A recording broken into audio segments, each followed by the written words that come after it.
Hi, it's Terri Gaines. I'm going to give you some assembly tips in creating a fun fold card. For this card, I used a floral print from the Best Dressed Designer Series paper in the January through June 2020 mini catalog by Stampin' Up. The paper is 6 by 6. There's 12 different designs. It's all double-sided. And some of these prints have beautiful floral paper. I'm going to be using this print today. You can use any of them and just choose a coordinating color that goes with the Designer Series paper. So this paper is cut to 2 5/8 by 3 3/4. It is layered on, one of the layering pieces is a coordinating color cardstock. I'm going to use the Melon Mambo cardstock, and this layer is 4 inches by 5 1/4. The Whisper White that goes behind that is 5 1/4 or 5 1/2 by 4 1/4. And there's also a Whisper White piece of cardstock that is 3 1/8 by 8 1/2, and it is scored at 4 1/4. So that is actually right in half. So I'm going to fold this and use the bone folder to crease that. This fold is going to be up on the top. So this is part of our layering for this card. I also want to add some more Melon Mambo into the card layering, and because this cardstock is sandwiched between those two Whisper White pieces, I can actually take it right out of the center of that. And the perfect product to use to get that center section cut out is the Stitch So Sweetly dies that are also in the 2020 mini catalog, January through June. So there are 6 different layers dies that layer together. I'm going to use the very largest one and the very smallest one for this project.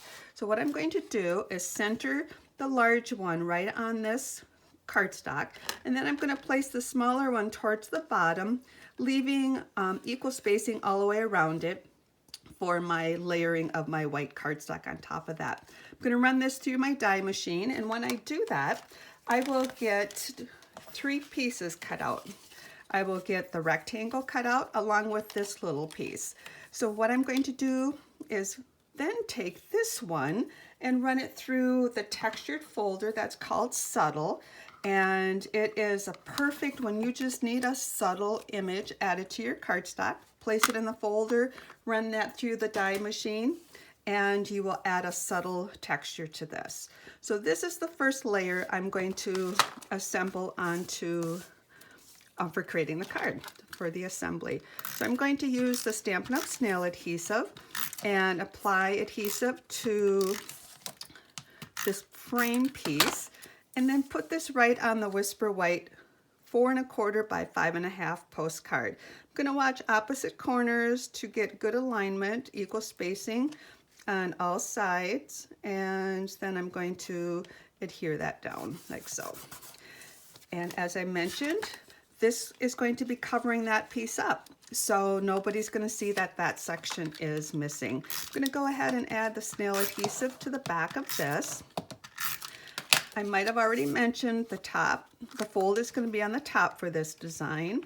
You could actually change it and have it on the side also. And there you go. Nobody's going to see that that piece is missing. So this is going to be layered on top of that piece, and then the Designer Series paper on top of that. But also I have this space right, or this piece of the cardstock here. I'm actually going to punch that out with one of the new punches in the mini catalog. Is called Label Me Lovely. I'm going to let it rest all the way down. I'll use my fingers to make sure it's centered and make sure I'm getting cardstock on the top piece here and punch this out. I'm going to use that on the inside of the card. Might as well utilize that because nobody's going to even notice it's missing once we adhere this piece on top. So I'm going to start by putting the Designer Series paper on first, and then I'm going to watch the opposite corners so I can get this spaced right between the stitch lines, or right in the stitch line there. And then I'm going to put adhesive on the back of this and adhere this to the front of the card. So just want to double check. I'm going to use this orientation. This paper is absolutely beautiful. I don't think it needs a whole lot on here because you don't want to cover up that beautiful paper. So I'm going to use this little rectangle to add our outside sentiment. The outside sentiment I'm going to use is from a celebration item called Thoughtful Blooms. I like this thank you, and I like the inside sentiment. So for the inside sentiment, I'm going to stamp on a piece of scratch cardstock and a scrap piece of cardstock, and I'm using the stamping mat because these are photopolymer, and sometimes, well, you can get a good image if you tap, tap, tap, just get ink on the surface of your stamp and then apply even pressure, and there we have the inside sentiment. I've already missed my piece. Oh, here it is. Got to keep track of all the pieces to the card. For the inside sentiment, I'm actually going to punch that out with the Pretty Label punch. I'm going to turn it upside down, equally space the sentiment, and punch this out. And then I'll go back to the outside sentiment. My videos are unedited, and I know I'm jumping around right now, but well, it'll all pull together, and I think you'll really like this card. So I'm going to layer this onto that Label Me Lovely Helen Mambo piece, and this is going to be the inside part of the card. As I might have mentioned, I think I already did, but let me go back to the stamp for the outside. I cut my photopolymer stamp right in half and then put it next to each other so I can actually stamp thank you in one line, and it's going to be layered onto this. My piece of cardstock is 1 3/8 inch wide. So I'm going to tap, tap, tap to get my good coverage, and I'm going to stamp right on here. And now what I can do is take the classic label punch. Oops, got some dimensional backings. They get static. They tend to cling everywhere.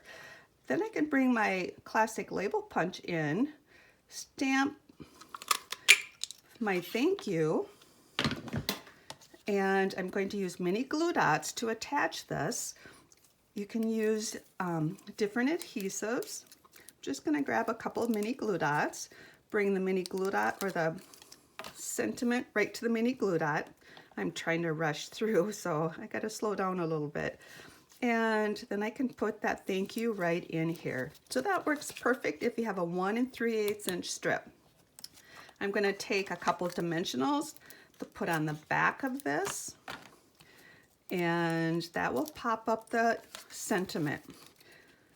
As I mentioned, you can always put this back together. You just take this off and then it'll go right underneath so you can have your original stamp.